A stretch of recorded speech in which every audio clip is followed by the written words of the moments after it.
First of all అందరికీ good evening. నేను ఐపల్స్ నా ఫ్యామిలీలో యూజ్ చేశానండి. 2022లో మా 12 years పాపకి డెంగ్యూ ఫీవర్ అటాక్ అయింది. సో ఆ టైంలో మా పాప ఐసీయూలో ఉండే, కిమ్స్ కొండాపూర్లో ఐసీయూలో అడ్మిట్ చేశాము. సో 3 days కంటిన్యూగా ఐసీయూలో ఉన్నప్పుడు ప్లేట్లెట్ కౌంట్ ఆల్మోస్ట్ 40కి పడిపోయింది. సో అప్పుడు డాక్టర్స్ అన్నారు బ్లడ్ ఇంకా బయట నుండి బ్లడ్ ఎక్కించాల్సి వస్తుంది అనేసి. సో నేను ఆ రిస్క్ తీసుకోదలుచుకోలేదు. సో డాక్టర్ సజెషన్స్ తోని పర్ల్స్ చూపించి, పర్ల్స్ ఫ్రూట్ జ్యూసెస్ తో పాటు పర్ల్స్ పర్ డేలో 3 times యూజ్ చేయించాను పాపకి.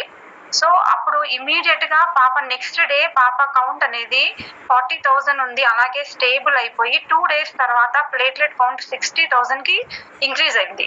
సో అది రిజల్ట్ నేను స్వయంగా చూసాను కాబట్టి నాకు తెలిసిన పర్సన్ కి ఒకతనికి నేను పర్ల్స్ కూడా పెరాలసిస్ లో ఉన్న పర్సన్ అతను.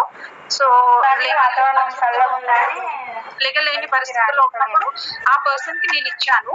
సో అతను బెడ్ మీద నుండి లేచి నడిచే పొజిషన్ కి వచ్చాడు పల్స్ వల్ల. Immunity use only pulse medication తో పాటు పల్స్ తీసుకోవడం వల్ల ఈ పర్సన్ బెడ్ రిడన్ లో ఉన్న పర్సన్ లేచి నడుస్తున్నాడు. సో ఇది చాలా హ్యాపీగా ఫీల్ అయ్యానప్పుడు.